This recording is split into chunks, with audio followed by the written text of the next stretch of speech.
नमस्कार। लग्न से जो चौथा भाव और सप्तम भाव होता है, किसी ने मुझसे पूछा था कमेंट में।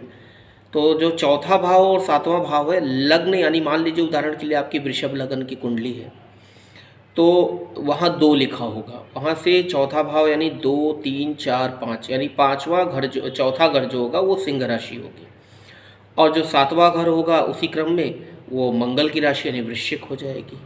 तो यदि आपके जीवन में चौथा, आपकी कुंडली में यदि चौथा भाव और सप्तम भाव यदि कमज़ोर हो गया या नहीं है, या बहुत नीच ग्रह के ग्रह बैठे हुए हैं, नीचस्थ स्थिति है, तो आपको यहाँ से सुख नहीं मिलता।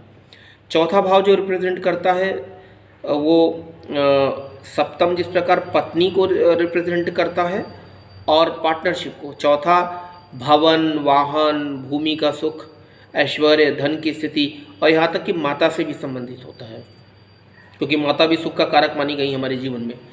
तो इन भावों से हम चौथे से इनको और इन चीज़ों को, और सातवें से हम पत्नी या पति के सुख को देखते हैं। ये प्रमुख रूप से देखा जाता है। और यदि कोई बिजनेस व्यापार कर रहा है तो सातवें भाव से उसको भी देखा जाता है।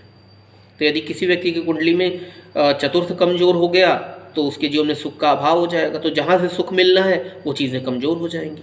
सप्तम भाव यदि चतुर्थ बहुत बढ़िया है, सप्तम कमज़ोर है, तो बाकी चीज़ों का सुख रहेगा, लेकिन पत्नी से उसे कष्ट हो जाएगा, पत्नी सुख उसे नहीं मिलेगा या कम मिलेगा। यदि दोनों ही अच्छे हैं तो जीवन तो बहुत बढ़िया है भौतिक दृष्टिकोण से। फिर तो ये चतुर्थ और सप्तम का कॉन्सेप्ट है। मुझे लगता है कि आपको समझ में आया होगा। कमेंट बॉक्स में ज़रूर बताइएगा।